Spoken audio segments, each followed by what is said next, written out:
There's football back on the lakefront. Here we go again.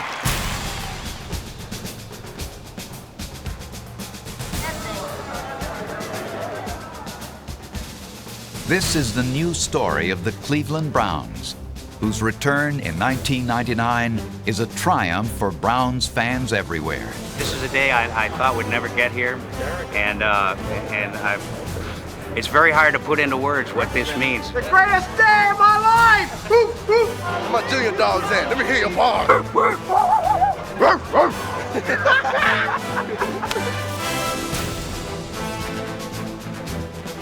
Canton is where it started. The Browns are the biggest team in football, and we're there.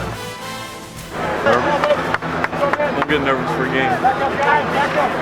You just get nervous with practice because you got to come out and listen. 39 slab.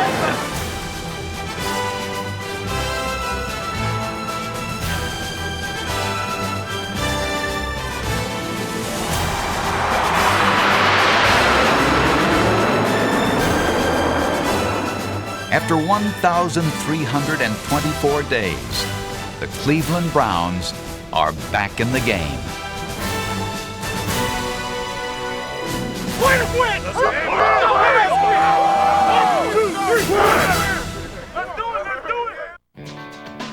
In founding the Cleveland Browns, Paul Brown established a lasting spirit on Lake Erie. The spirit of the Browns. The spirit of the Browns.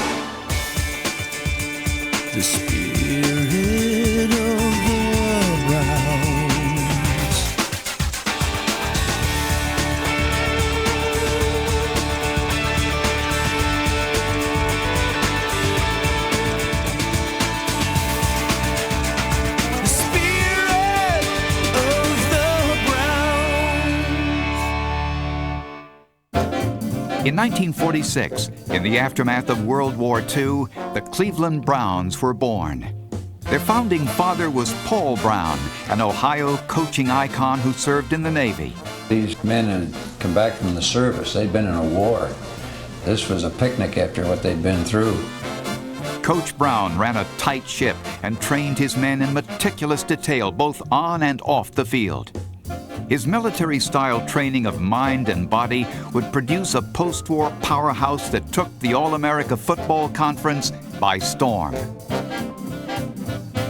With Otto Graham passing from the T formation, the Browns' offense was unstoppable.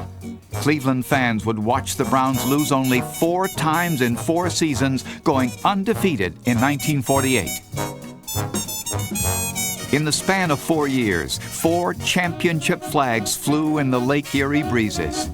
In one of our early sessions with Paul Brown, that he said he wanted to make the Cleveland Browns the New York Yankees of football, and he did. After unprecedented success, Paul Brown's team searched for a higher level of competition and found it when they joined the National Football League in 1950. It was a new era in the Browns' history, and the scene was now set for an historic showdown in their very first NFL game. Ironic as it may seem, Pro Football's World Series takes place the first week of the 1950 season as the Cleveland Browns, champions of the All-American Conference, take on the defending kingpins of the NFL, the Philadelphia Eagles. The night we played the Eagles, I don't think any team could beat us. The Eagles just couldn't get going. They never seen a passing attack like we had either.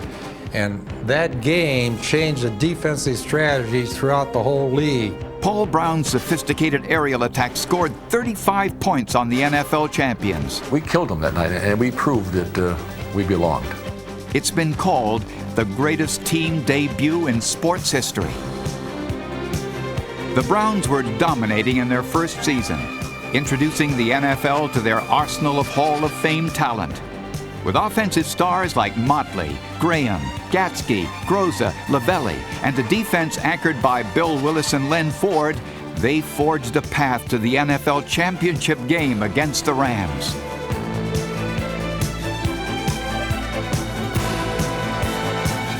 Their first NFL championship game was a proving ground, an opportunity to show that they were the best in any league.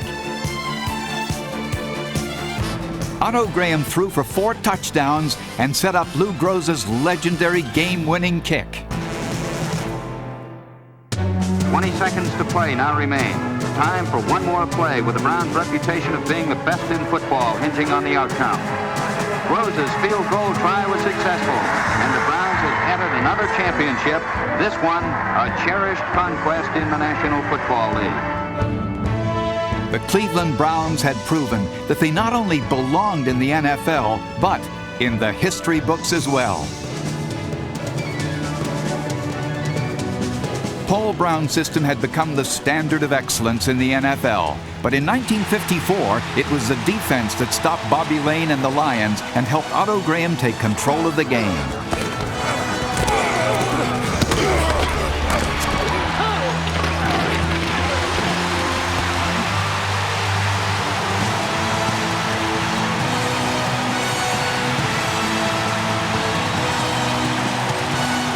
In 1955, they met the Rams again for the championship in the LA Coliseum.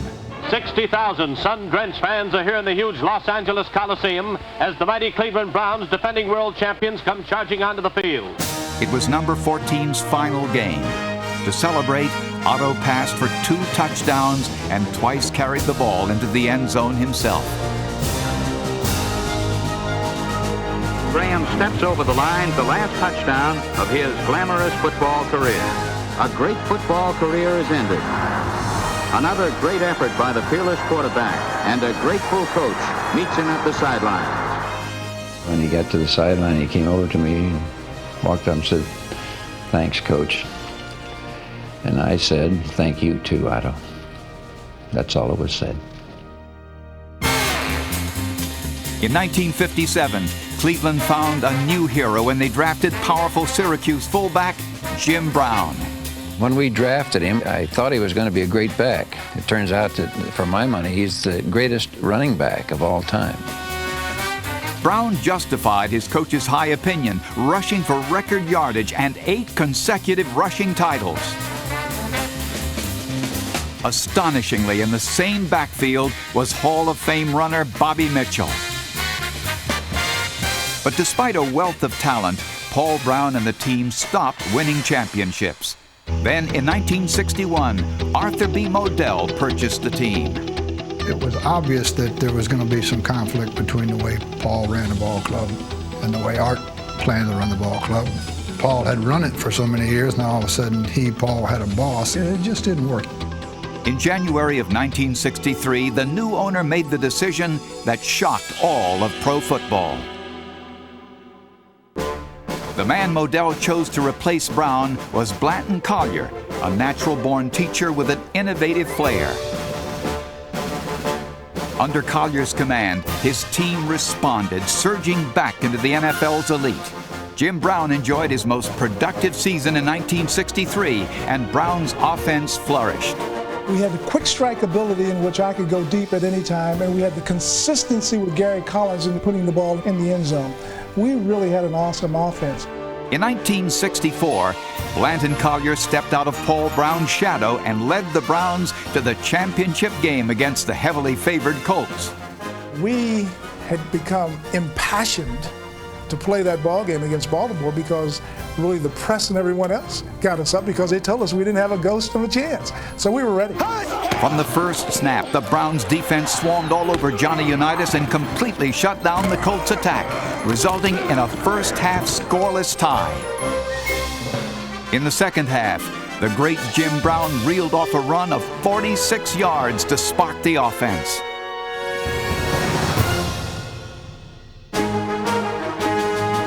Frank Ryan then threw 3 touchdown passes to number 86, Gary Collins, who shredded the Baltimore secondary. With his 3rd touchdown, Collins capped an incredible receiving performance and sealed the Browns' upset victory.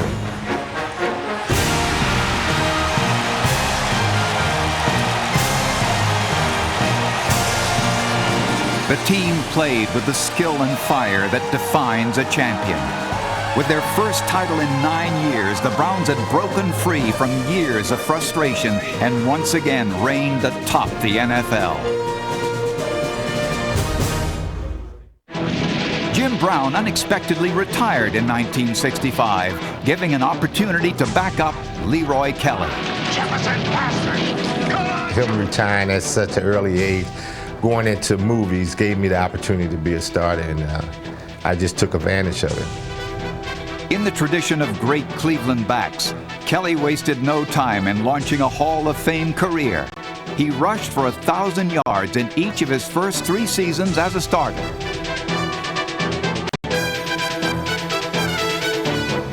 In 1968 and 69, Cleveland played in 2 consecutive championships and lost them both, and then lost their best receiver, Paul Warfield. From the disappointing 70s, the Browns' most prolific passer arose. Quarterback Brian Sipe would thrive under the direction of offensive-minded head coach Sam Ratigliano. Let's do what we're capable of doing. That's the nice thing of all, and while we're doing it, let's have a lot of fun. In 1979 and 80, Sipe and the Browns had the time of their lives, taking nearly every game down to the wire. Come on, baby, one time, baby, one time.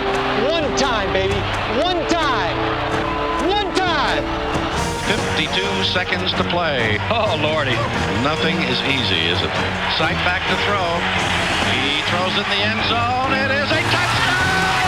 Touchdown! Cleveland with 52 seconds left. It's Reggie Rucker. Sipe to throw.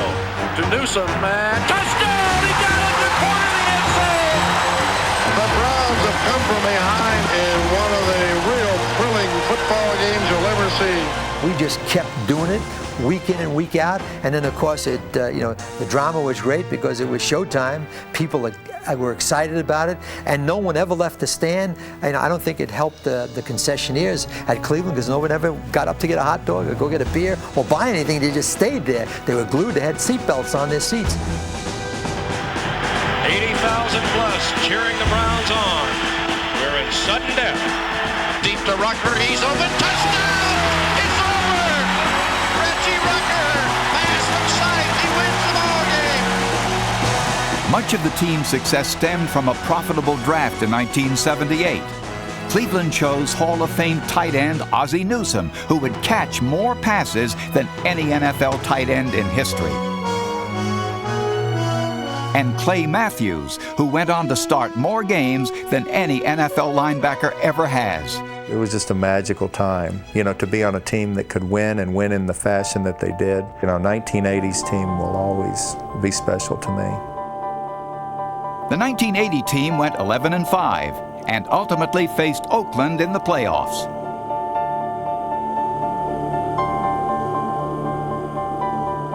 Time and time again, Sipe and the Browns wrestled success from impending doom.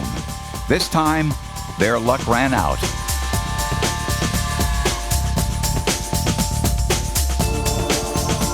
It breaks my heart that I didn't come through. I made a bad throw. And you know what? That's exactly what we did that whole year and the year before. That's what made us the Cardiac Kids. In 1985, Cleveland was celebrating the arrival of Bernie Kosar, an Ohio native who would lead Cleveland's offense back to prominence.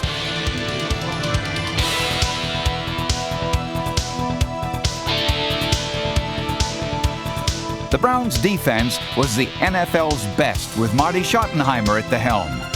Dubbed the Dogs by star corners Hanford Dixon and Frank Minifield, the Browns' defense terrorized the league and boosted the Browns into Super Bowl contention.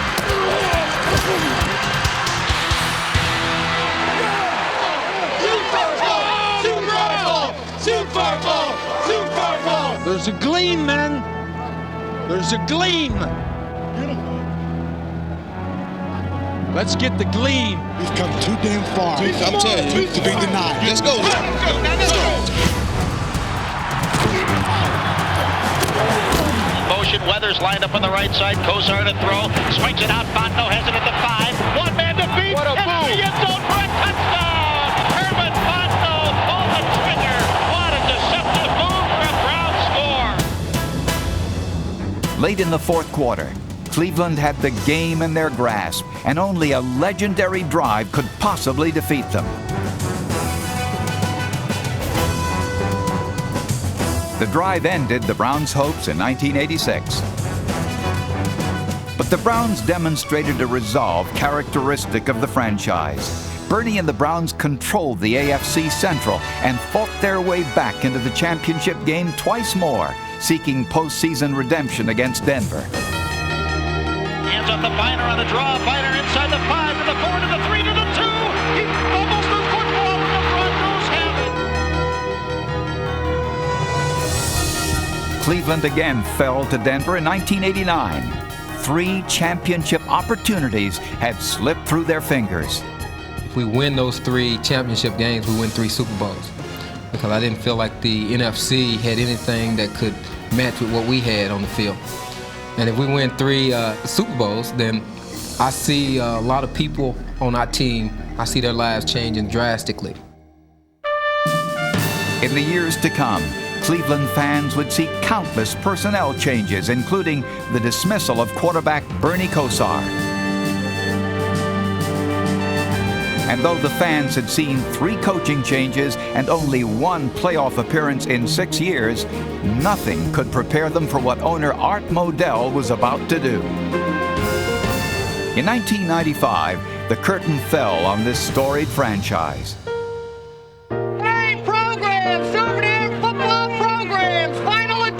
26 years season's ticket holder. I'm gonna cut my seat out.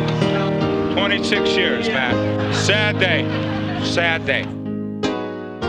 It began September 6, 1946, and the Cleveland Browns era, as we know it, comes to an end today in this, the 51st Battle of Ohio between the Browns and the Bengals. Then he's gonna put it up. He's looking, has time, throws, end zone, McCardle, touchdown, Cleveland Browns. What transpired during the game was less meaningful than what happened after it. This is quite a scene as the players continue to walk up in front of the dog pound. They just want to hold on to the memories, see some of the players for the final time. They just want to sit and stay warm in the memories of so many years. There's a uniqueness about this football team. They're the only team that doesn't have a logo on their helmet. They're the same team that has basically the uniform that is intact that goes back to the 40s. It's a team that has a tradition for winning. It would be the devotion of the Browns fans that would keep the tradition alive.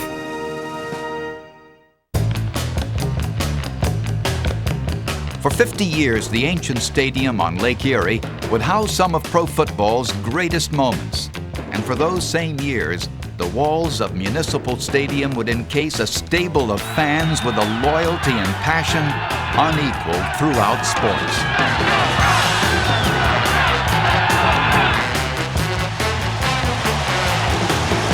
Everybody standing here at the stadium, and once again, it's Pandemonium Palace at the House of Thrills on Lake Erie.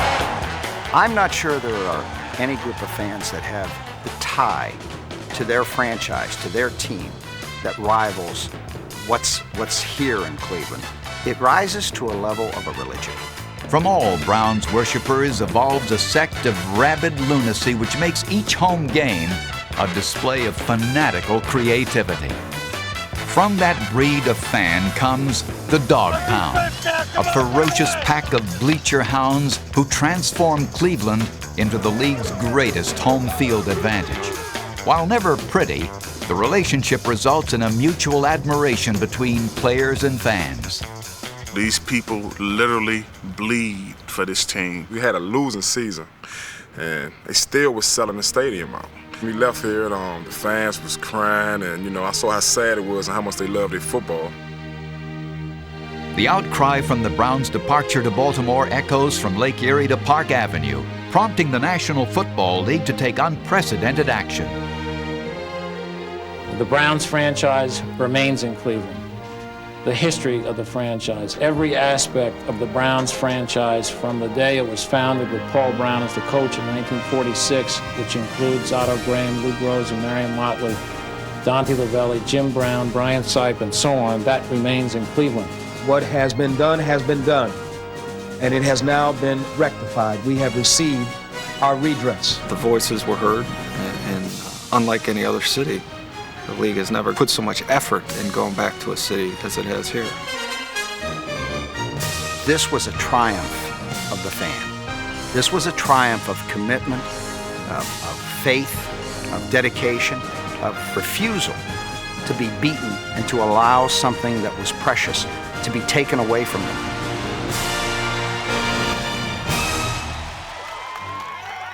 The pain of losing their team is softened each summer as Browns fans and alumni descend upon Hiram College to celebrate the Browns' historic past and anticipate a bright future. Let me take just a minute of your time and say that I'm a Cleveland Brown. Always have been and always will be. We are still the Cleveland Browns. We have our colors, we have our name. And we're going to have a new beginning. In Cleveland, all attention quickly shifts toward 1999. The team name and colors are placed into a trust while the city begins preparation for its return. Municipal Stadium is open to the public for a final day of nostalgia before its demolition. Prized artifacts are auctioned off to collectors and fans. The hallowed walls are leveled to make way for construction of the new stadium, which begins in the spring of 1997. Designed by the architects from HOK Sport, Cleveland Browns Stadium stands on that familiar site on the shores of Lake Erie, beside the Rock and Roll Hall of Fame and the Great Lakes Science Center. It includes 72,000 orange seats. It's right on the same spot. It's kind of configured in basically similar ways, and I think it's going to maintain the aura and tradition of the previous stadium. At a cost of over $280 million, the new stadium offers many creature comforts, from its 11,000 square foot locker room to its newly renovated fan access ramps. While not entirely new, the Browns' Berea practice, training, and office complex receives a nearly complete makeover. The changes create an ultra-modern facility and a significant new mailing address, 76 Lou Groza Boulevard. Anytime you get this kind of an honor, it flatters you. And of course, when they said they were going to do it, I told my wife, that's Old Lover's Lane. Of course, she didn't believe me. In an age where free agents are courted like hometown sweethearts, the Browns headquarters offers comfortable surroundings and state-of-the-art facilities, like this massive weight room, necessary for Cleveland to compete for top talent. It's a great recruiting tool, and we'll use that. You know, the facility is beautiful, and it's been totally redone. That's just the way Carmen and Mr. Lerner wanted it. They wanted the best facility, the best stadium, the best organization in all of sports, and that's what we're heading toward.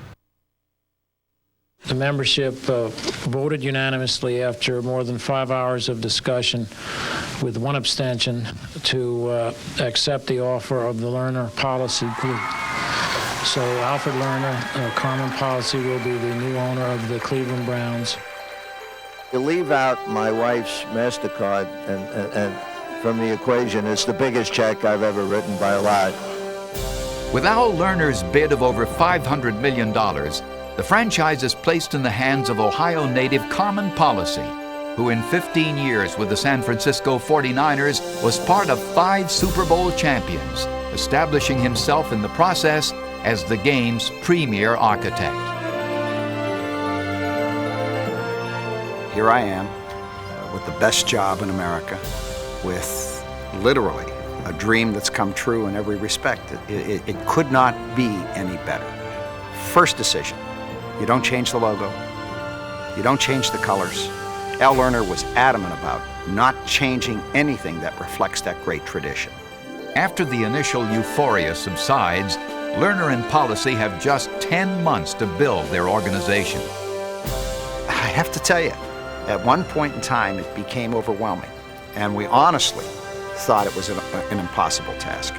And then we decided we're going to face it from a day-to-day perspective. And you wake up in the morning, you go to work, and you accomplish everything you can. And the key, of course, was hiring good people.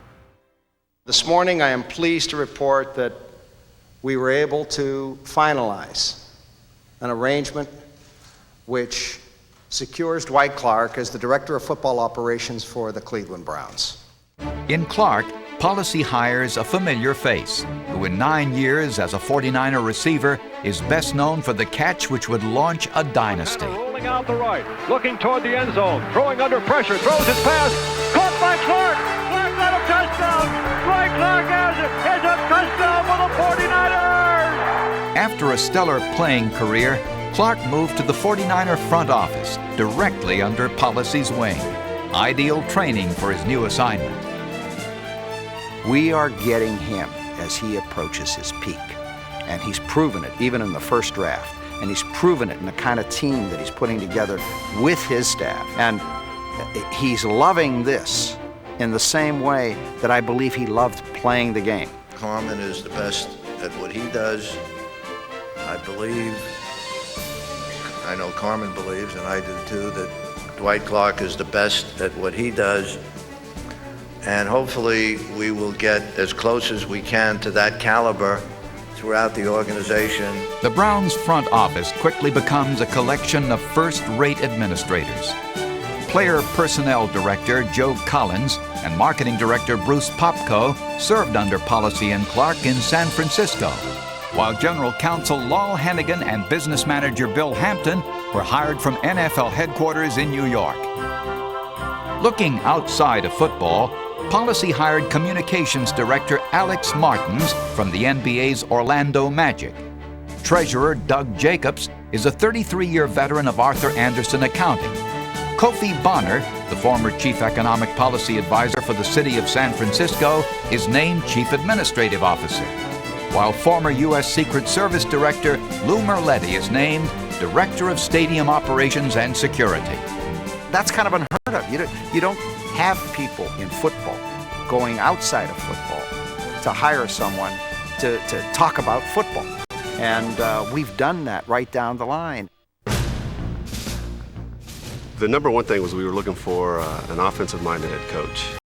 We had success with that, Carmen and I, where we came from, and we just felt like that would fit what we were trying to do best. The 1998 NFC Divisional Playoff game provides added intrigue, as both San Francisco's Steve Mariucci and Green Bay's Mike Holmgren had been mentioned as candidates for the Browns' head coaching job. Young almost falls down, throws to the end zone.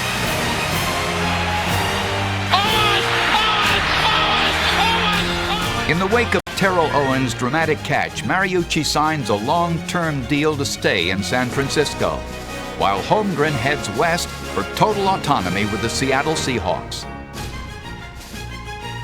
Denver's Gary Kubiak interviews but lacks experience. Art Shell is seen as a proven winner but not the proven quarterback mentor the Browns are seeking. Minnesota assistant Brian Billick is anointed as the front runner, but Cleveland suddenly withdraws its interest before the second interview. Policy and Clark invite Jacksonville offensive coordinator Chris Palmer to Cleveland for a second interview on January 20th. The following day, Palmer is named the Browns' 10th head coach.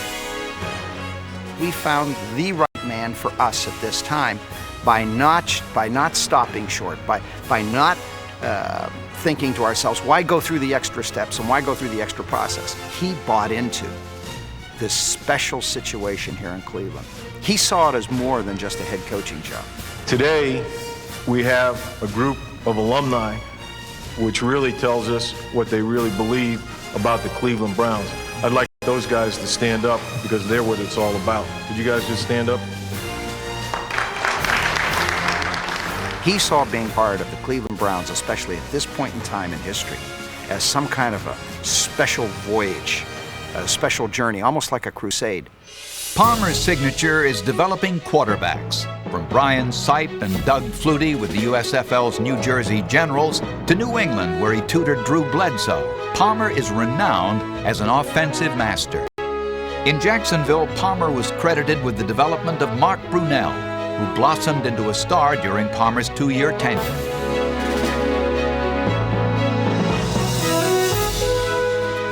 In addition to Brunell, injuries forced Palmer to prepare 5 starting quarterbacks in a 2-year span.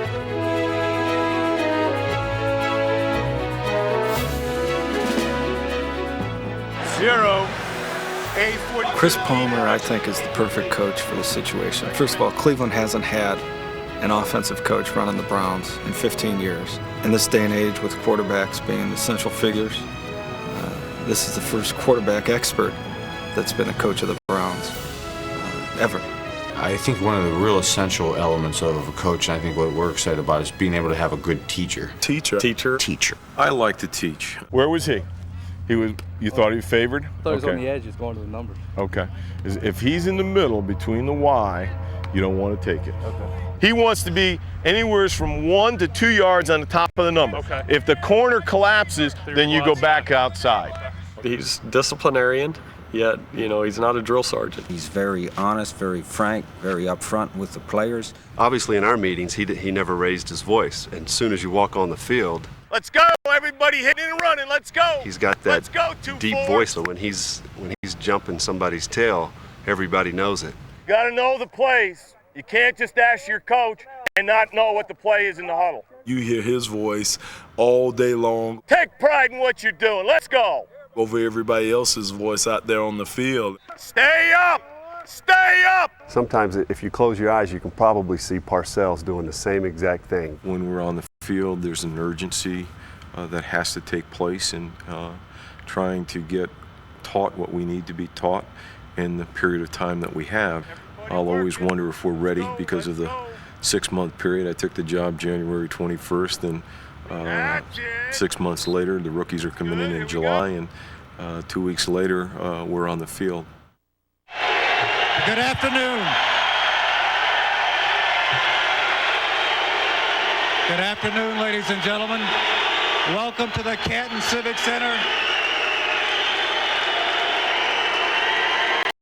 The 1999 Cleveland Browns expansion draft is here.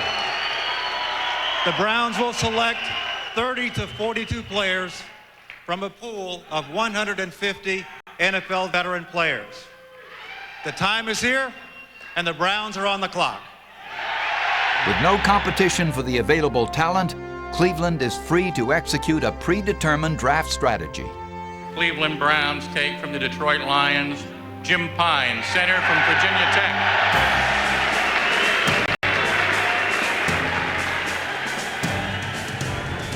In Pine, the Browns get a 5-year veteran who can play either center or guard. Cleveland chooses 37 players. Many, like Dallas's Herman McCormick, are young and inexpensive. With their final pick, the Browns take Antonio Langham, who has a high price tag, but a history in Cleveland as a one-time rookie standout. We decided to go with young players that we felt like we could develop, or hoped that we could develop into players that could help us not only the first year, but help us more the second and third year when we really felt like we were going to make our run. Cleveland moves quickly to sign free agents. Center Dave Wallabaugh from the New England Patriots is the first signee, as the Browns look to build a solid offensive line.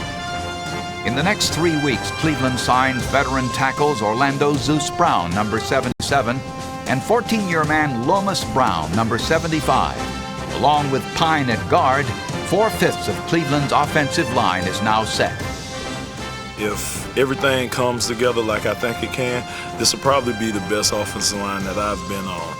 With Zeus, and then you got Jim Pine, you got Dave Wallabaugh, and myself. I mean, I think we got the makings of being a good offensive line. A February trade with the 49ers brings in veteran quarterback Ty Detmer. Detmer, who fits well into Palmer's system, will serve as the short-term starter until a younger passer can be developed. Former Niners Policy and Clark develop a pipeline from the Bay Area, bringing in Irv Smith, Roy Barker, and number 41 running back Terry Kirby.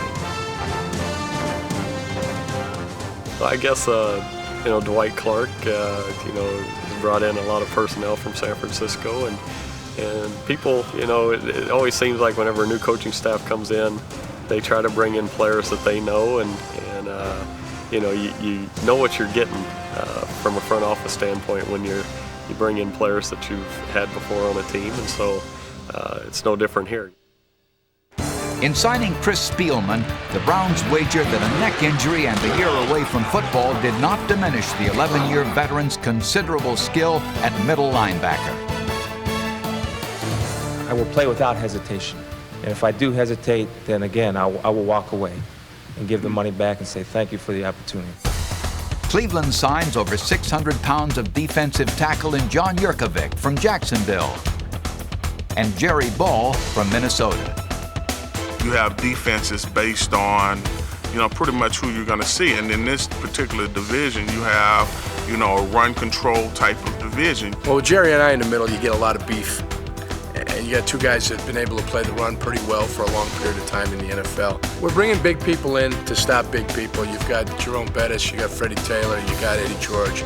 Big backs like to run the ball.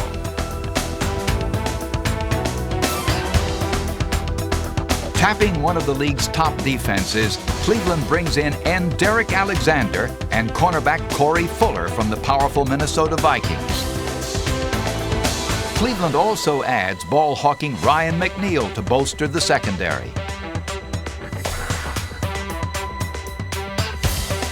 Of our projected defensive starters, of the 11 guys, 9 went to the playoffs last year. You have a level of experience, with the Derek Alexanders that have been in the NFC Championship game, the Corey Fullers, the Popes that's been, playing in an organization that doesn't understand anything but winning. Those things are what's going to actually become the foundation in which this team and organization moves forward. I think we came out of free agency better than we had hoped. And on paper, what we've done looks pretty good because the people we've brought in are not only significant and super athletes, but they're darn good people. I think having the first pick of the draft is a phenomenal opportunity. And you're having the first pick of the draft not because you failed. You have the first pick of the draft not because something's broken and because a situation went awry and you found yourself at the very bottom of the list from a competitive standpoint. You have the first pick of the draft because you're new. With 2 months to go before the draft, the Browns embark on a journey to identify the one college player who best fits their needs. Their odyssey takes them from Cleveland to Indianapolis, Orlando, Syracuse, Eugene, Oregon, Lexington, Kentucky, San Diego, and back to Lexington. The nominees in Cleveland's draft derby are Central Florida quarterback Dante Culpepper, Syracuse quarterback Donovan McNabb, University of Oregon quarterback Akili Smith, University of Kentucky quarterback Tim Couch, and University of Texas running back and Heisman Trophy winner Ricky Williams. The search for number one begins in Indianapolis. Each February, 300 top college prospects are invited to the RCA Dome for a 3-day workout known as the Scouting Combine. With coaches, scouts, general managers, and medical personnel as an audience, the invitees perform under powerful scrutiny. All 31 teams are represented in what is essentially the first stop on the road to the college draft.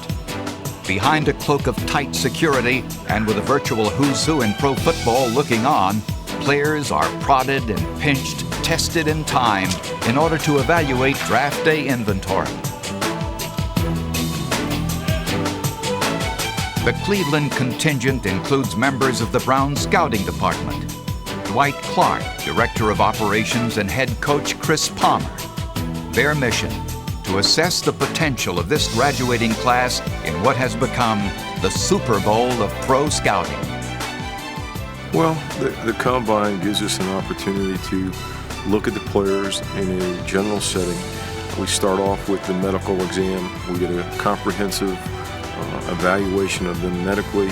We have a chance to meet them personally and visit with them, because now you can put a name and a face together and go from there. The Browns' quarterback odyssey begins with a workout at the Disney Sports Complex in Orlando. All eyes are on raw-boned Dante Culpepper, the power arm quarterback from Central Florida. Good shot. Good throw. Cleveland's lone representative quarterbacks coach John Huffnagel is one of a brace of pro scouts assembled to watch Culpepper showcase his talents. In college, Culpepper played the quarterback position with a linebacker's mentality. And his completion rate of almost 74% broke Steve Young's NCAA record. His downside, the Golden Knights play at a low Division I level.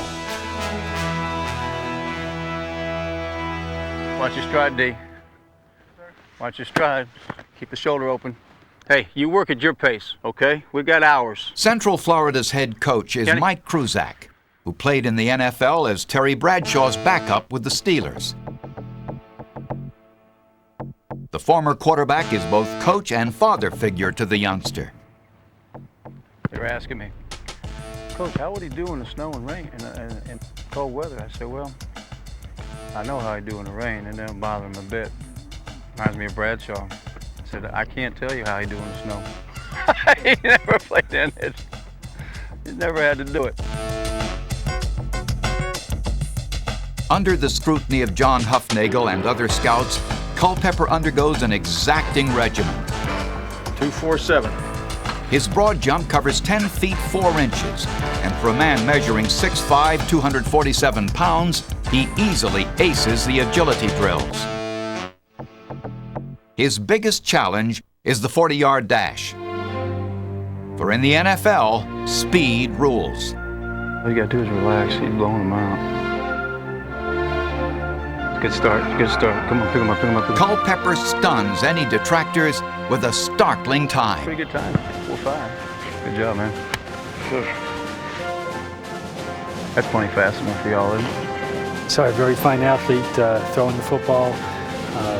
Dante does a lot of things well at the quarterback position and it was very impressive. He's got great athletic skill and throws the ball very well.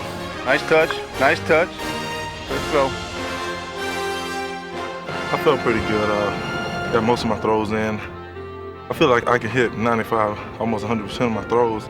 You know, I expect that out of myself, but overall I think I did pretty good. I'm very excited about everything, you know, stepping up to a new league. You know, it's been a lifelong dream of mine, and hopefully everything continues to go well for me. I think he's a very strong candidate at the position. He does a lot of things well, and there's a couple other quarterbacks that do a lot of things well also. From the blue skies of Orlando, the Cleveland Caravan travels to Syracuse, which is in the midst of a winter storm so severe the roof of the Carrier Dome is whited out. Inside the dome, Donovan McNabb and other Syracuse seniors are on parade for NFL scouts. Attending for the Browns are Director of College Scouting Phil Neary, quarterbacks coach John Huffnagel, and receivers coach Jerry Butler, who was included to evaluate speedy receiver Kevin Johnson. Kevin Johnson is up.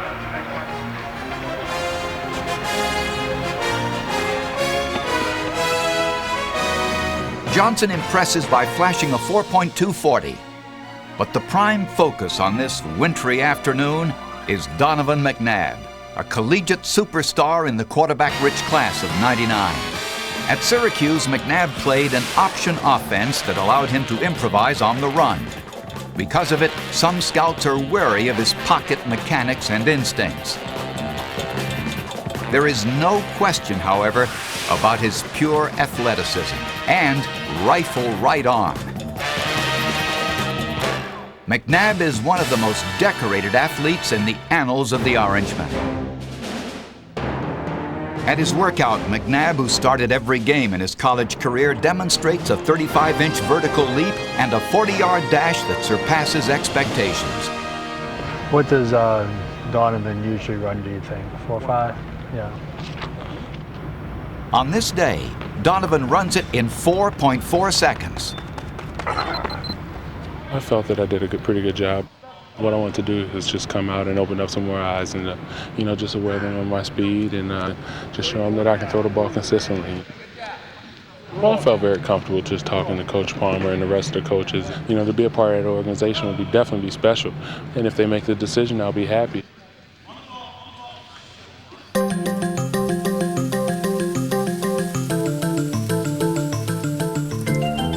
University of Oregon is the next stop on the Browns' journey. The Ducks' fast-rising star Achilles Smith auditions with a chalk talk with Chris Palmer. Achilles, what I'd like to do is have you explain to me what your favorite pass play is, and then explain it to me, and then go up and draw it on the board. Okay, my favorite pass play would probably be either left twin light or north ace, which would be a two tight end formation or... Skull sessions are crucial in establishing a comfort level between coach and player. And my read is to hopefully get my X or my Z to sponge up the free safety and hit the outside receiver. I'm going to ask you to go up to the board and draw it up, and you're going to try to coach me like I'm a rookie quarterback coming into Oregon here. Okay. It's called left twin light. Also in attendance for the Browns are John Huffnagel and scout Phil Neary. Section 380, and our offense tells the back that he needs to go weak, checking the lids. He's got an out route. If he's clouded right here, converts to a fade. The purpose of personal interviews is to reveal mental capabilities that can't be discerned on film or in workouts. 5-step drop. 5-step drop. Keeping everybody into blocks. Everybody in. Achilles, you did a nice job. Get a good night's rest, and we'll see you tomorrow, and have a good day throwing tomorrow. All right, thanks a lot. How you doing? Chris Palmer. Kevin Parker. Hi, Kevin. Nice meeting you. Virtually unknown a year ago, Achilles Smith seemingly came out of nowhere to vie for the draft's top pick. At Oregon, Smith ran a pro offense that displayed a lightning-quick release and awesome arm strength.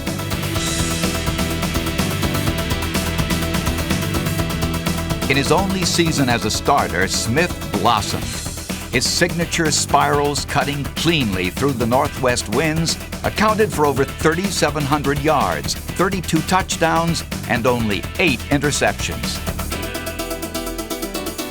Now in a workout orchestrated by Oregon offensive coordinator Jeff Tedford, Achilles' pro career is on the line. I'm going to give you a wave drill. You're going to work the puck up, back, side to side.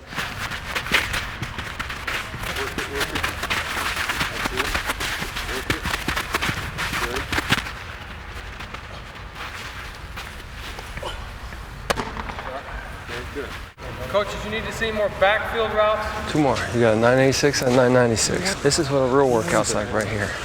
With the Cleveland staff intently watching, Achilles' workout now moves to the all-important passing phase. The pressure on him increases. That's a little bit of pressure, but you got to try to be as relaxed as possible. And, I feel relaxed right now, and hopefully I can just let it fly today and show these guys what I have. What Achilles Smith has is a rocket right arm that blows away every coach and scout in the university fieldhouse. His audition is a critical success, receiving rave reviews from Chris Palmer's staff. Throws are late. He's got a good arm, though. Good arm. Good feet. It's good. Kelly, let's do the quick sprint out where you're hitting the guy in the flat. You can put him in the flat like you've just thrown that quick, yeah, something where you have him in the flat. And then something else where you throw the comeback coming back outside. On the roll? Yeah.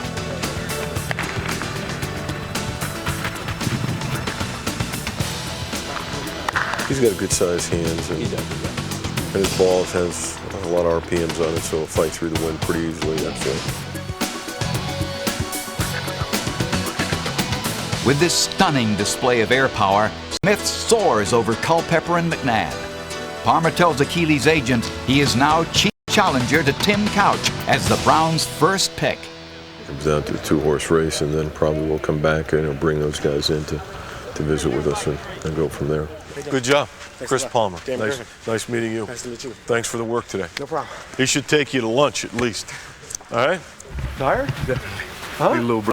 You only had 75 throws. Huh? Yeah.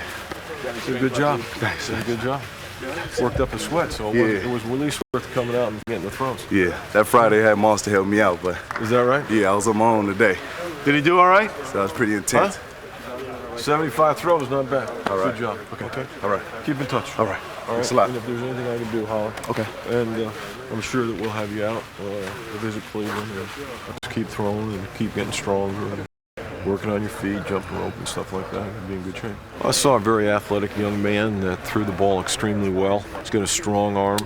Anytime you can go through a workout and throw 75 straight balls and never stop. He was the best thrower I think I've ever seen. The ball came off his hand like it had been shot out of a rifle. He's a specimen of an athlete.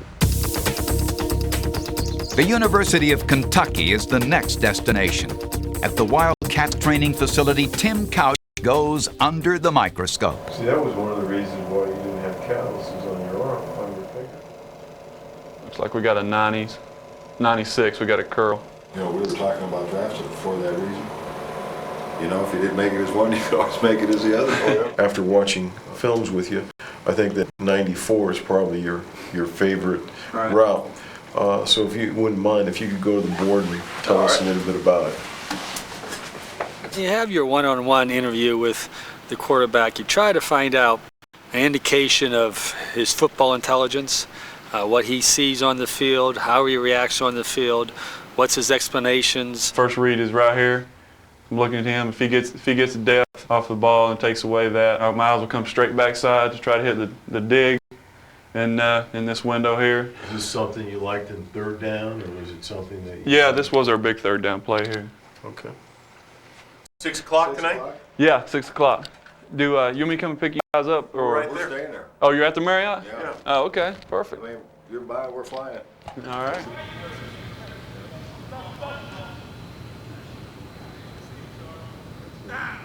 The next morning inside Kentucky's practice facility, Tim Couch takes the field for the most important workout of his athletic career.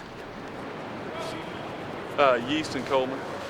Tim's confident, and we feel great about it. I'm sure that there's pressure on him, but he handles it so well. Very calm guy, doesn't get ruffled very easily, and his personality is such that I think he's got an excellent psychological makeup for the league. We'll throw outs, hooks, take off, and then the comeback, the in route, the corner route. Larry Kennan, a quarterback tutor in the NFL for 16 years, will conduct the workout. The distance. Swing it as far as you can throw it. Okay. I think you'll... Are you going to move and then throw them across on the movement drills? We'll do a little bit of that where he'll throw twice running to his left and twice running to his right. Okay. Much like Chris Palmer, Tim Couch is soft-spoken off the field, passionate on it.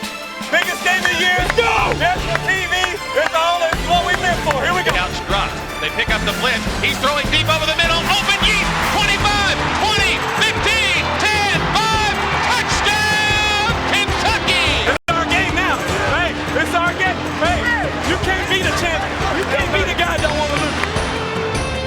With his pedigree as a pure passer, Tim Couch was college football's golden boy, completing over 70% of his throws and passing for 74 touchdowns. He shattered every Wildcat passing record. In the Outback Bowl, he pulled off the play of the game against Penn State. At 6'4", 225 pounds, the 22-year-old passing prodigy is born to play quarterback. Still running. Touchdown, Kentucky. He carried Brian Taylor into the end zone. Nobody quit. Nobody quit. Come on. A native Kentuckian, Couch is the youngest of the 4 quarterback candidates. He has a gun for an arm, but can shine with the soft touch.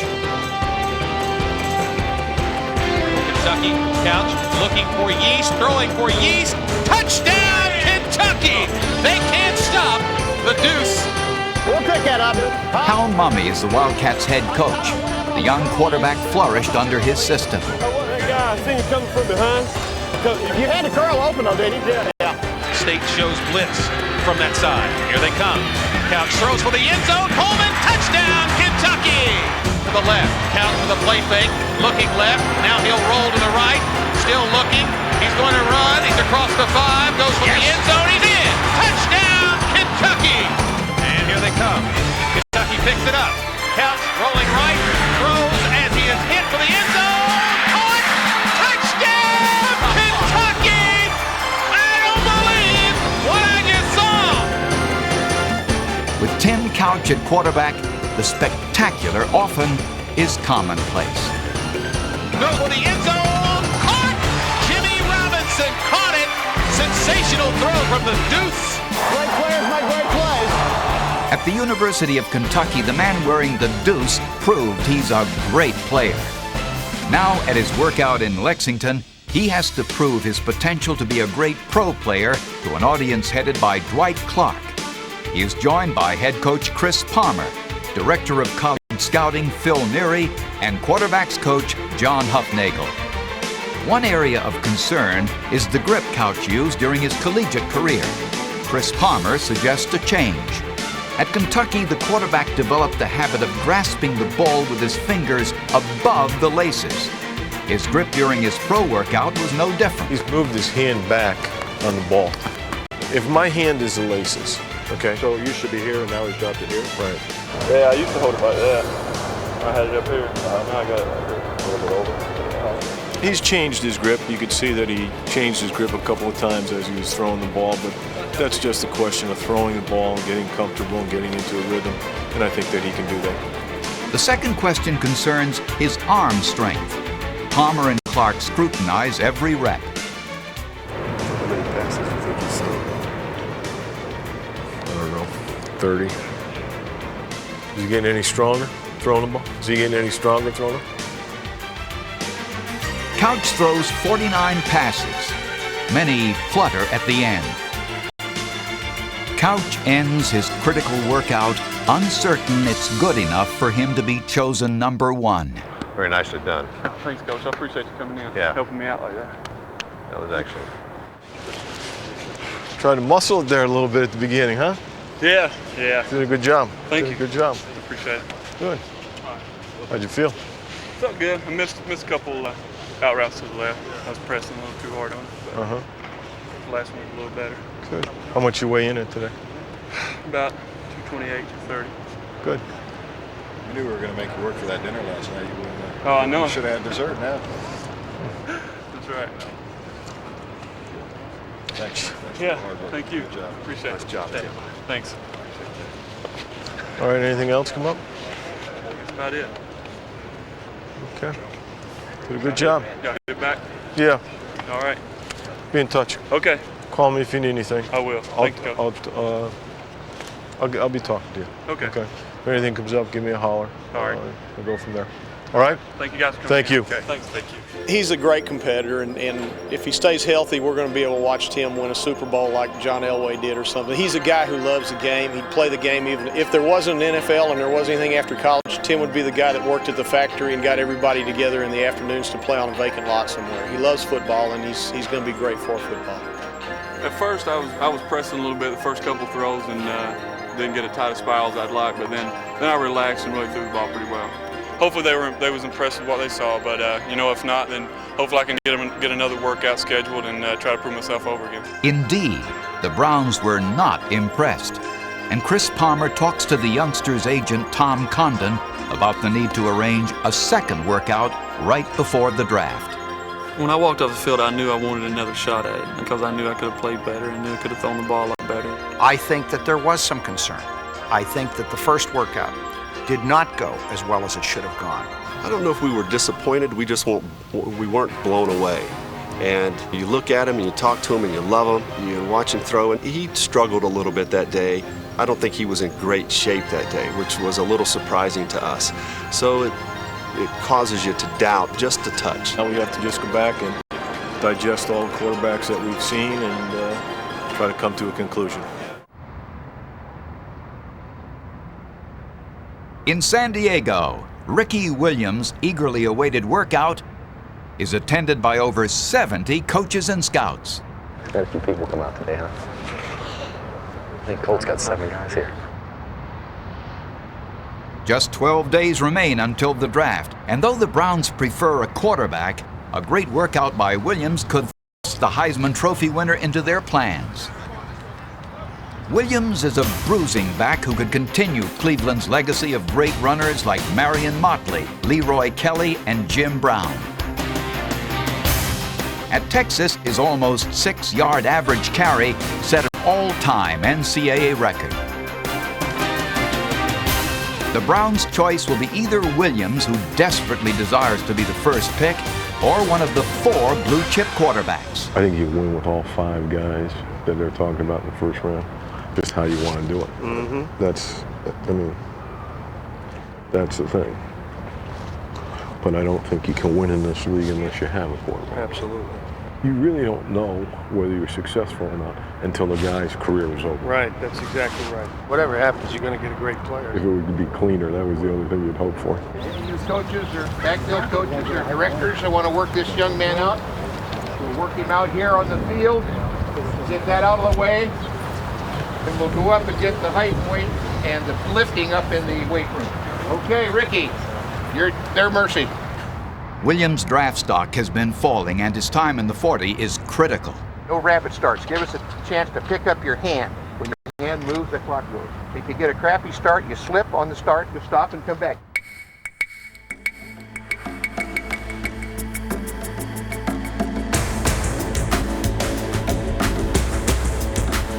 Running in a floppy white tee and baggy blue shorts, Ricky's goal is to silence critics scared off by his controversial change of agents and a large weight gain from his busy postseason banquet circuit. Williams' time in the 40 is just average. Williams was 4.71.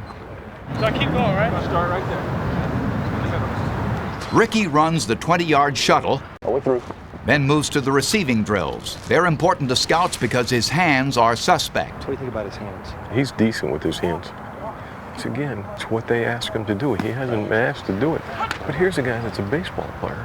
Have you seen a baseball player that's got bad hands? Yeah, exactly. Yeah? He just flat out got skills. Running and doing these drills is all part of the game. I mean, agility and speed. But, you know, obviously the true test is on the football field. I like his hands. I like his footwork. I like, his size. I mean, I like us. He's like almost like an Earl Campbell type, but I think he's faster. I think it was phenomenally important for us, largely because all the football public wanted to see what kind of shape Ricky Williams is in. He's back in shape, it looks like. His weight's down from 244, he was 224. The bench press did it 22 times, was it, Phil? You're right. Real solid performance on the field. Caught the ball well and doing the things that you'd expect him to do. I'm smart enough to figure out that Ricky can play football in the production he's had. This kid is as talented running back as I've seen, and I've been doing this 22 years now. We had some guys in the building that just loved him. Our scouts loved Ricky, and he was a sweet guy and a nice person, but God, we just didn't feel like we could take a running back. If there was a quarterback there, and there were a bunch of them, we had to take a shot at quarterback. But which quarterback? 10 days before the draft, the race appears to come down to Smith or Couch. Now, with his second workout fast approaching, Tim Couch has the chance to charge ahead of the pack.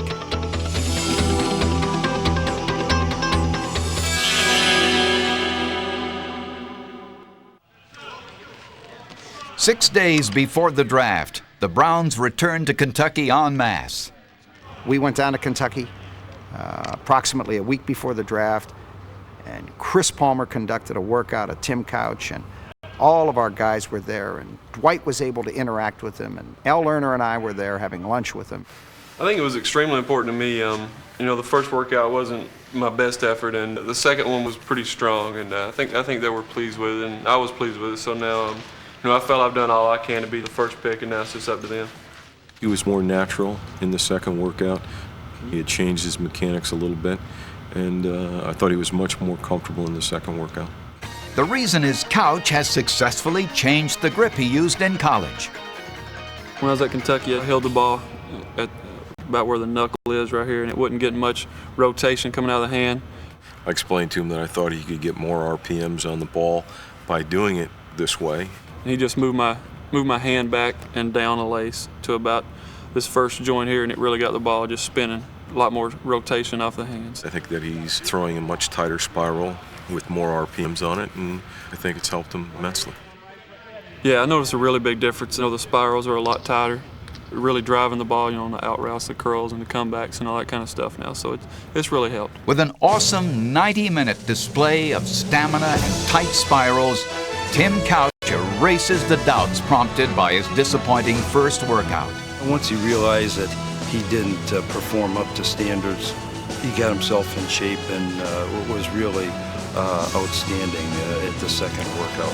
He rose to the challenge and convinced us all. It started becoming very, very clear to us which direction we wanted to go. And ultimately, it's the direction we did go. The organized chaos of draft weekend in New York City provides the top picks a full schedule of media opportunities with plenty of glamour. But the following day's draft is never far from mind. We've done everything we can do to help ourselves get picked where we're going to get picked. That's a slight chance, but I don't think I'm going to be a Cleveland Brown, to be honest. I want to go to Cleveland, not just because they're the #1 pick, because on my visit there, I had the most enjoyable time, and I just felt like I fit in there, and it's a place I could wake up in the morning and be excited to go to work every day. It was the people, the atmosphere. You could just feel that football was in the air. And, if you're an actress or a model, you want to be in LA, and if you play football, you want to be in Cleveland. The whirlwind continues. Couch and the other potential high picks are taken to a Chelsea studio to pose for a fashion layout in GQ magazine's fall football issue.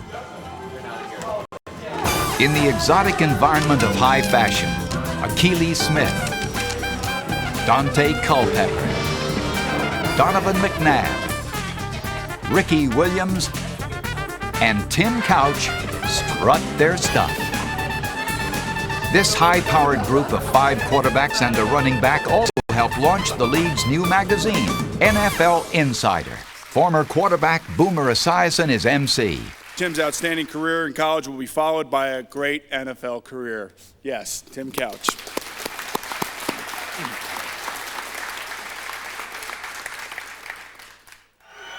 Good morning.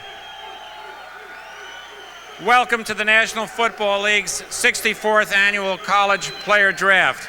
Today, the first selection choice belongs to the Cleveland Browns, who are now on the clock. The ever-present dog pound remind everyone who can hear just what they helped to accomplish. The Cleveland Browns fans really get a lot of credit for the uniqueness of what's happened here, the fact that the team has stayed, the new stadium, and the new Browns. It's been a long 3 years, but we fought to keep our name and colors, and we did that. Now it's our chance to be able to have a coming out and enjoy the draft. The leading men are brought on stage for a group photo, then retire to the privacy of a backstage waiting room. Each candidate nervously awaits his fate. The Browns' lengthy search for #1 at last is about to end. I bet you can see my heart bumping, huh? The first pick in the 1999 draft, the Cleveland Browns selection is from the University of Kentucky, quarterback Tim Couch.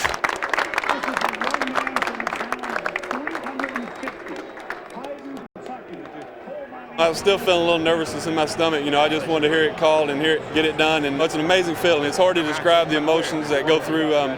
Being the first pick in the draft is, an amazing honor ahead of all these great players in this year's draft, and I just want to represent the class well. I am very comfortable with the quality of the decision. I think that Carmen and Dwight and Coach Palmer exhausted every kind of research imaginable. I think they're enormously competent, and I think that they came to the right place.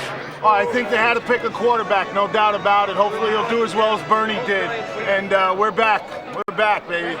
We hope that he becomes the best quarterback in the history of the NFL and leads us to the Super Bowl, because that's the goal.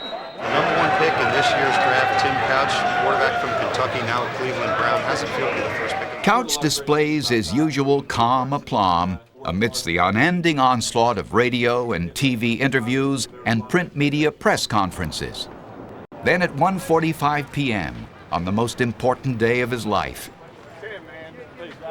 Tim Couch leaves Madison Square Garden for the airport. Couch's destination is Cleveland, his new home. I think they drafted the best available quarterback, a guy that they can see building their franchise around. There hasn't been a personality like that in Cleveland since Bernie Kosar. if he has the success Bernie had, he may turn out to be the perfect quarterback. We were looking for a guy who had won at every level, who had set records at every level, who had been the leader and the go-to guy, and that's what Tim Couch is all about. The Browns have their new superstar penciled in as a backup to veteran Ty Detmer. His timetable depends on how quickly Couch learns the Browns' hefty playbook, which is as thick as the Cleveland Yellow Pages. There's a heady euphoria drafting number 1. The downside is also high. We had a lot of top-rated players to choose from, and it's kind of like a kid in a candy store. It's exciting to have those opportunities, but not one that you would wish to have every year. If you're going to be wrong, you're going to be really wrong. And no one wants to be really wrong. In the second round, the Cleveland Browns pick wide receiver Kevin Johnson from Syracuse.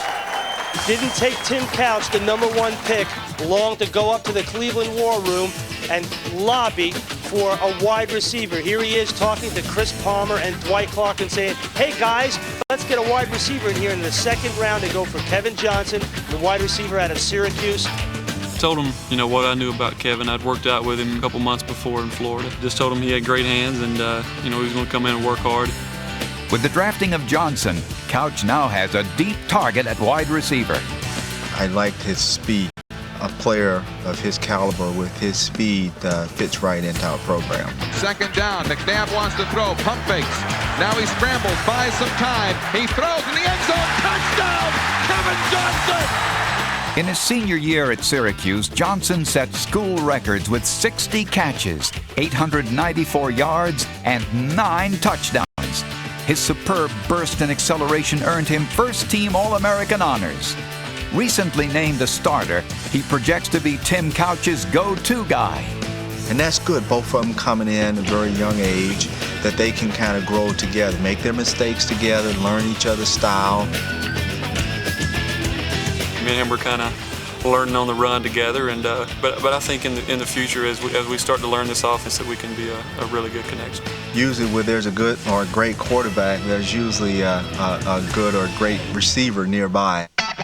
To complement Johnson's speed, in the 5th round, the Browns drafted big, physical Darren Cheverini, who has great hands.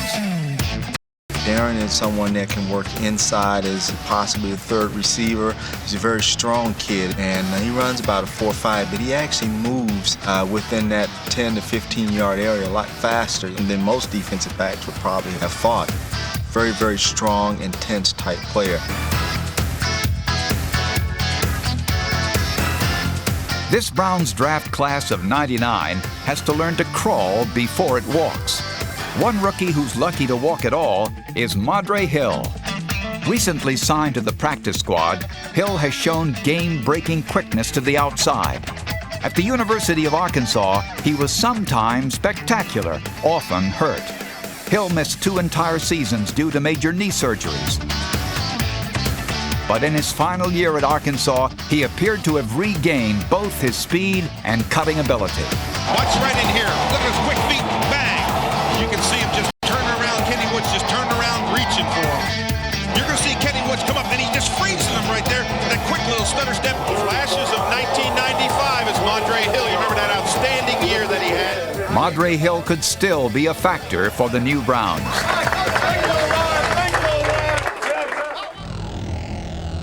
Defensively, the team drafted several rookies who might make an immediate impact. Well, we feel very good about rookies that we drafted on defense, and it's hard to say how much impact they'll have. Depends on how quickly they progress, but Raheem Abdullah is a third-down rusher that we're expecting good things from. A speed rusher who literally flies to the football, the former Clemson Tiger shows relentless pursuit in the open field.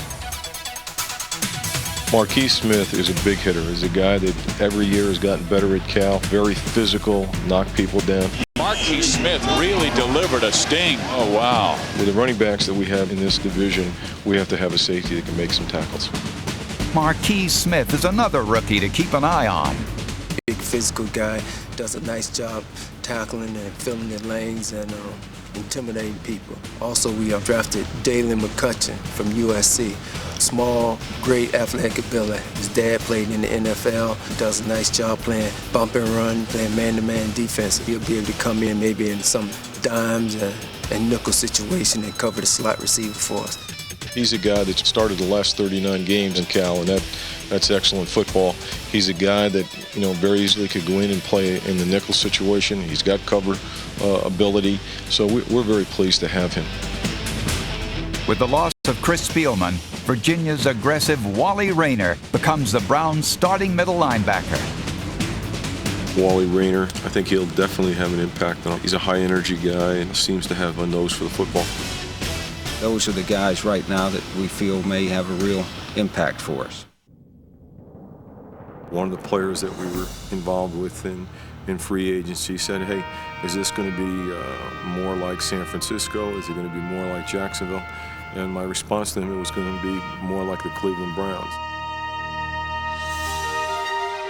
With nearly 100 players who have never worked together before, the Browns' 4 mini camps are more like instructional clinics. Each man must learn the steps of what will become Cleveland Browns football if he hopes to make the final roster. In the 3rd mini camp, Palmer sees his teaching time running thin, and he increases the pressure on his players. This is a speed day. Speed. Everybody better be running and moving. Get your feet underneath you. Get your feet underneath you. Come on, come on, come on, come on, come on. Defense is kicking our butts, offense. What, did the offensive line think we had the day off? Let's go. For 3 days, 2 workouts a day, the construction of a team continues. Players who were opponents suddenly become teammates. Veterans become teachers. Amidst this, Palmer seeks to create precious camaraderie. Let's go, Ohio State. No, the other Ohio State. This isn't like Penn State where you got everybody has an advantage on you. That Pac-10, they're kind of a little soft, you know. Especially those guys from Cal. Where's the other Cal guy? We got a Cal guy. And why don't you think you're playing Temple again? Where's Les? You hear that?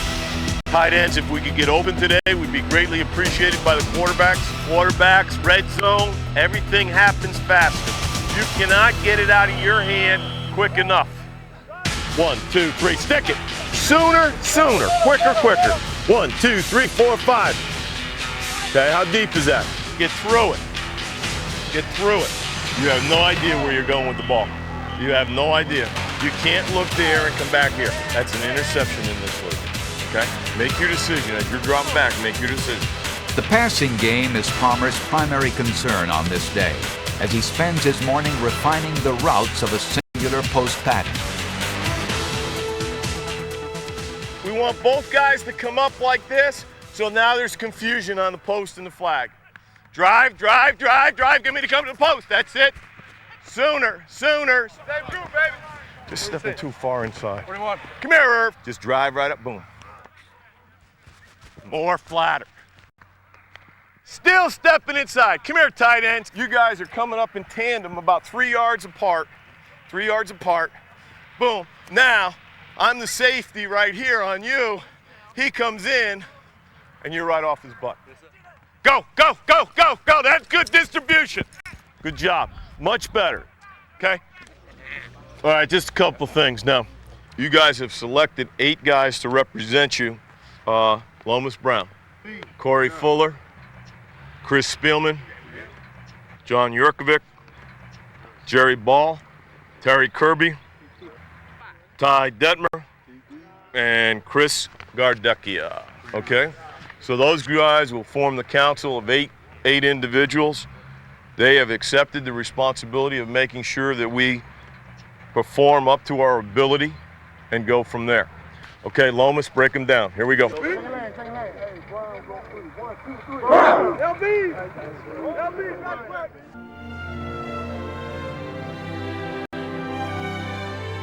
In mid-July, the Browns roster is trimmed to 90 players as the team enters its first training camp. Along with young fans watching and young players learning is veteran John Yurkovic, enduring the heat in his 10th annual war with 2 days in the sun. Aren't I happy? It's a beautiful day. The sun went down. Wow.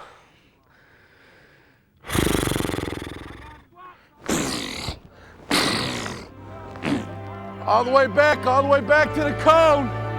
All the way back to the cone.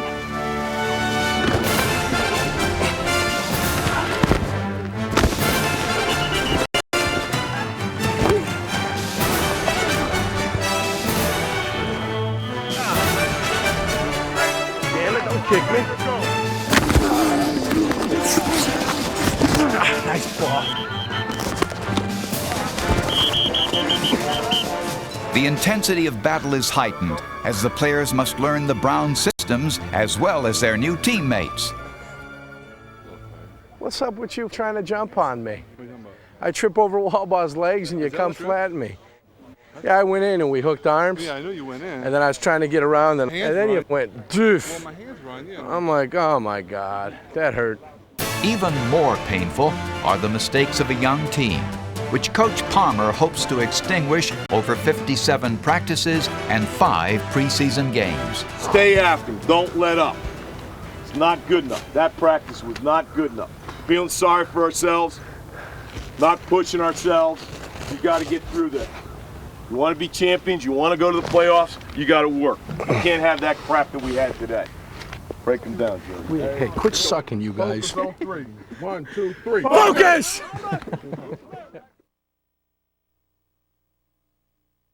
Hi, everybody, and welcome to Fawcett Stadium in Canton, Ohio, and the 1999 Hall of Fame game. It is electric inside this stadium.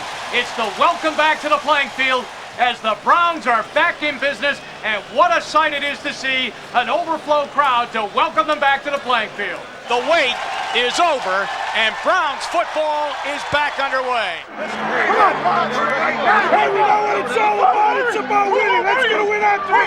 1, 2, 3. Before a national television audience in the birthplace of pro football, the Cleveland Browns are officially reborn. It takes only 2 plays for the defense to make an impact. Bobble on the snap, loose ball, Browns picking up, John Theory's got the fumble, it's Cleveland ball at the Dallas 26-yard line. Not a bad start. In your hands now. I've done all I can do. You got to make a play. The team soon scores its first touchdown in 3 years. Over the pack, touchdown Browns! Chris Palmer applauds on the sideline. Good job, Doc. It wasn't too fancy. It was a little bit vanilla. One running play that you guys ran, what was that? 38/loss? You play a high, too. Yeah. He's a rook. Oh, is he? My agent represents him, 93. Troy Aikman drives Dallas into Browns territory. And once again, Cleveland's defense produces a huge turnover. Aikman to throw, jitterbugs into the end zone, and it is intercepted by Corey Fuller. Corey Fuller is one of the few cornerbacks that can go bone on bone with Michael Irvin. So Corey Fuller picks it off right at the back stripe of the end zone as it was intended for Michael Irvin. It's Browns ball. You're up next. Okay. Second and long. I'm going to give him 90 to go. Okay. All right. Time up. In the second quarter, the largest crowd in the history of the Hall of Fame game witnesses an anxiously awaited debut. And here's a very special moment. The #1 draft choice and #1 overall pick in last spring's draft. Tim Couch is in at quarterback. Now playing quarterback for Cleveland, #2, Tim Couch. On his first play in the pros, Tim Couch goes for it all. Looks, lobs, deep, Johnson's wide open, and it's just overthrown. A beautiful throw by Couch. He had a nice touch in that football. Boy, they just missed.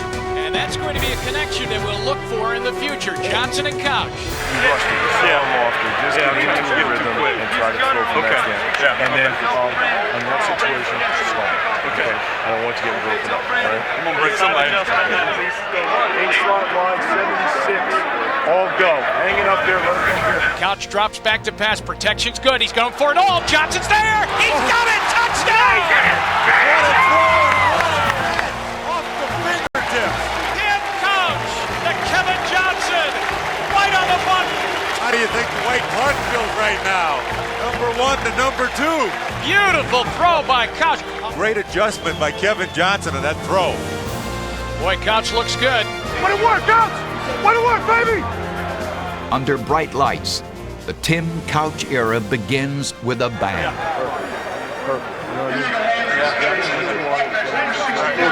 How long will it be before you be a Pro Bowler?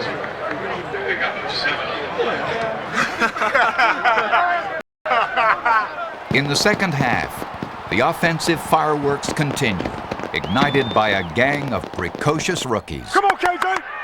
Keep his hands off your face, KJ! Let's go 76 on go. Three wides. Tim, Ross can beat this guy over here, Tim. Lay it up so Ross can get it. An incredibly poised Couch completes 10 consecutive passes. Brady comes back and makes a great catch. We've seen two young receivers making nice adjustments on the football. Tim's had a great night. He's showing great composure for a young guy. You can see him, not only is he throwing the ball nice and made some good touch throws. Good pick! Good pick! Quality pick! Pitch is right, it goes to Shaw. They're going to run a reverse to Gibson. It's wide open. Couch throws a block. He's at the 30, 25, 20. He's to the 15. A great play, and it's a first down for the Browns. In at quarterback for the Browns right now, Mike Cook hands the ball off left side. There goes Madre Hill. He's to the 30, 35, 40, 45, 50. High stepping down into the sideline. Madre Hill has really looked to be the best running back for the Browns here tonight. A 26-yard run for the kid from Arkansas. Way to go, Ryan. Way to go. Way to go, baby. They're doing a good job as far as knowing what we have to get to. And at least they know they have the answers. Now it's just a question of executing. In the late stages of the game, the defense executes by clamping down on the Cowboys. A pair of key interceptions are pulled off by yet another freshman. Third-round pick Dalen McCutcheon, number 33. Intercepted by the Browns, the rookie Dalen McCutcheon. Overtime. Could this be the first overtime? McCutcheon's second theft is an overtime. It prompts a Cleveland drive into field goal range.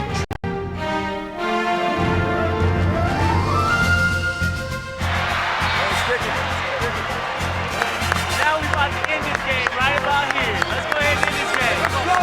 Let's go and end this game, baby. Browns are calling on Phil Dawson to win it. Gardocki to hold. Snap is good, ball is down, kick is up. Kick is good, Browns win! Not too bad. And the crowd is up and roaring at Fawcett Stadium. 1,524 days to get a victory. Welcome back to the Cleveland Browns. After 3 painful years of exile, the Browns are finally back where they belong. In the afterglow of victory, the greatest comeback in football history is now complete. Understand, every week is going to be like that. Everybody hung in there together. You played as a team. You won as a team. Keep it going. It's just the first week. Congratulations. See you tomorrow night.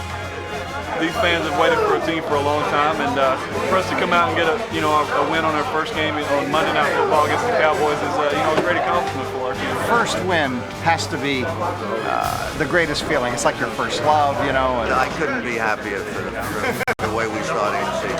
To leave here on a sad note and come back on a happy note, it feels great.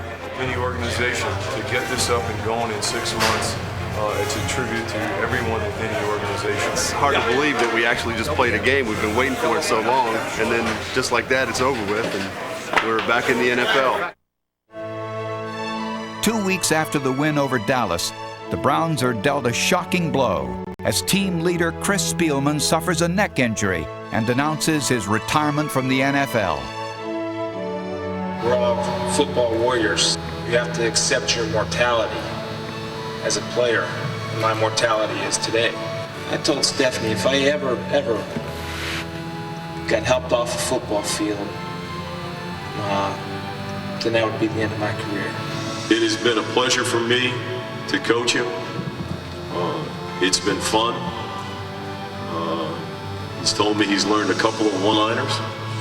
I hope he doesn't use any of them, but this has been a special time for me and the Cleveland Browns. I think I can say without reservation that although he will not be on the field to play, Chris Spielman will be part of the Cleveland Browns for the 1999 season. On the evening of September 12th, the Browns play their first regular season game in their sparkling new stadium. It's awesome, baby. Yeah, it's awesome. It's great. Glad we're back. That's the main thing. Also back is the high passion of the intense 46-year turnpike rivalry between the Steelers and Browns. We're so glad that Cleveland is back for this rivalry because we have missed it. As part of the Gala First Night program, Clevelanders have the chance to get autographs from a long list of former players. Paul Warfield and Brian Sipe are just a few of the many Browns heroes in attendance. I wouldn't have missed it for the world to see the new house and the new era of the Browns kick off. In 1946, I started watching the Browns, and my seat cost 50 cents, and I sat in the end zone. My brother was playing. This is a very special night for all of Clevelanders who've been a part of this tradition for over 50 years. Football is finally coming back to the lakefront. The people are just ecstatic about it. I couldn't be happier. You know, I'm not an over-emotional guy generally, but the nostalgia and significance and historicness of a game like tonight, this is why the NFL is so great. I mean, you look around here, you see the stadium, you see this enthusiasm. I'm excited just like the fans are. It's great for the city of Cleveland, Ohio. It is just what the Browns needed. The Browns and the stadium go well together. I'm glad to see we got a football team again because this is a great town. We got a great following in this town. Well, I'm getting excited. I think I better put the pads on. Bittersweet for me, and I'm just wishing that he could have been here instead of me. This is like a Super Bowl. This has all the fanfare, all the excitement of a Super Bowl.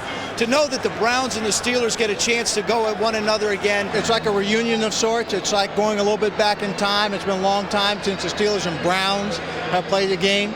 So exciting. I had a lot of kids tonight come up to me for autographs, and those kids wouldn't have been able to ever see a football game in Cleveland if it wasn't for the return of the Browns, and that's what makes it special to me. We've been working on this for 3 years to get the Browns back in Ohio, back in Cleveland. This is an historic day for Ohio. The national spotlight is on us, and it's a really tribute to the fans here in the city of Cleveland because they wanted the Browns, they worked hard to get them, and tonight's the night. Hi, everybody. Welcome to Cleveland Browns Stadium. The dress rehearsals are over.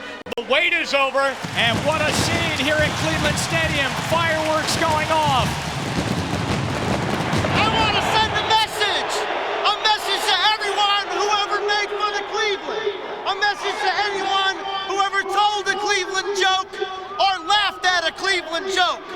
You can now officially shut up. Football, baby! Cleveland rocks! Cleveland rocks! Cleveland rocks! Cleveland rocks! Cleveland rocks! Ladies and gentlemen, it's my pleasure to introduce to you the 1999 Cleveland Browns!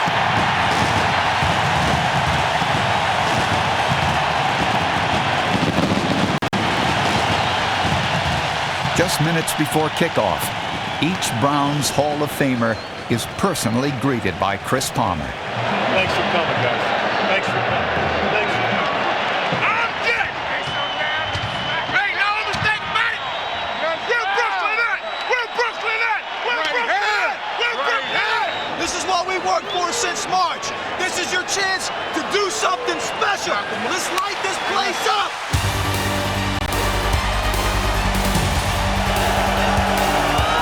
At the very start of the game, the Browns' defense makes a big impact.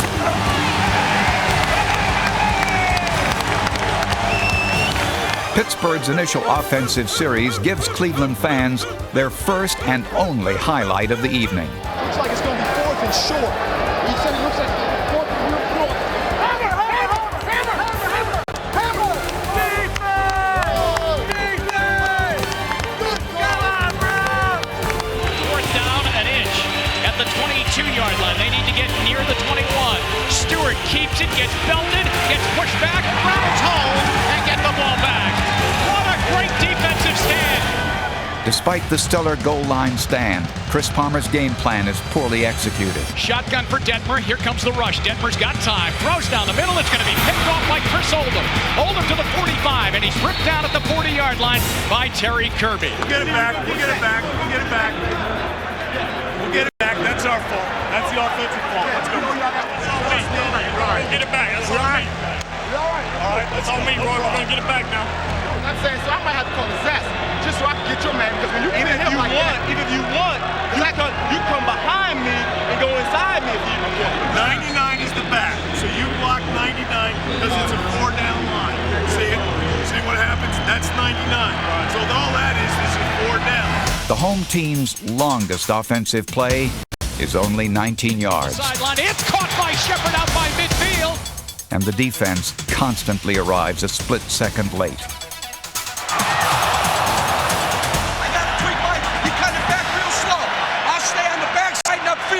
I'm trying to squeeze through the body. Okay. I'm going to stand there shoulder and squeeze it up the field. Good job. Stay in your game. Stay in your game. Stay in your game. Say preseason no more. Let's play some football. It quickly becomes apparent the Browns are overmatched.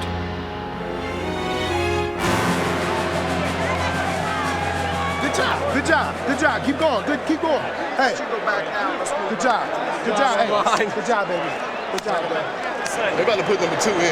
Yeah, Cal, they're going to try to change momentum. That's what I want. We got to get out. Put Couch in there. Let's welcome him to the NFL. No, that's what I want. Couch on his first snap. Back to Steelers coming with a blitz from the left. He hangs in there, throws, and it's picked off. And on the return, the rookie suffers further indignity.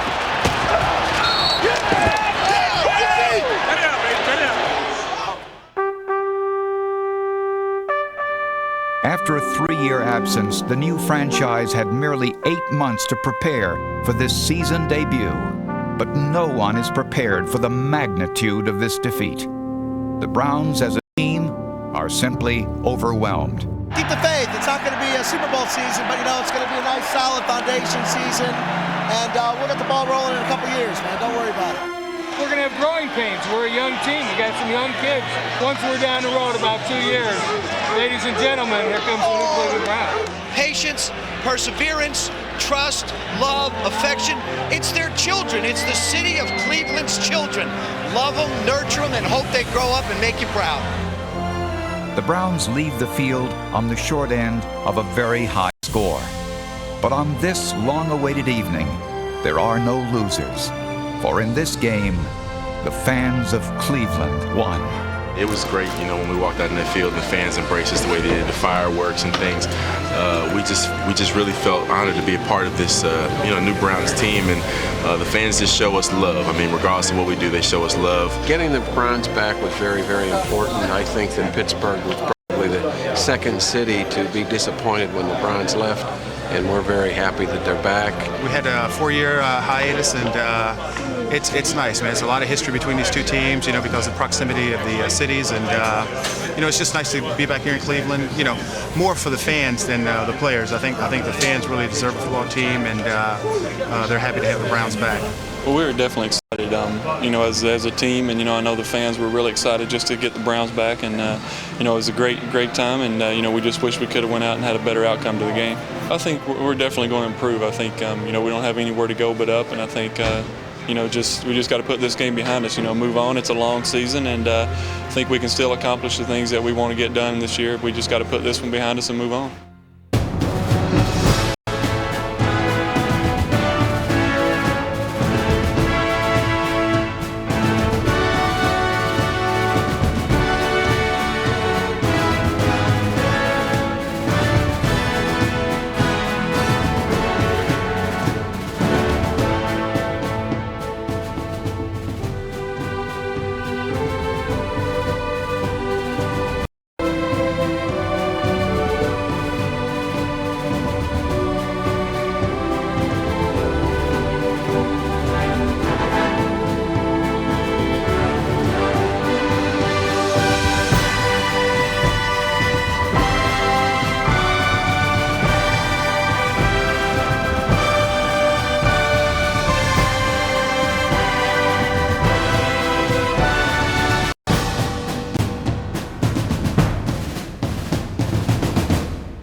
This NFL Films production has been brought to you by the National Football League.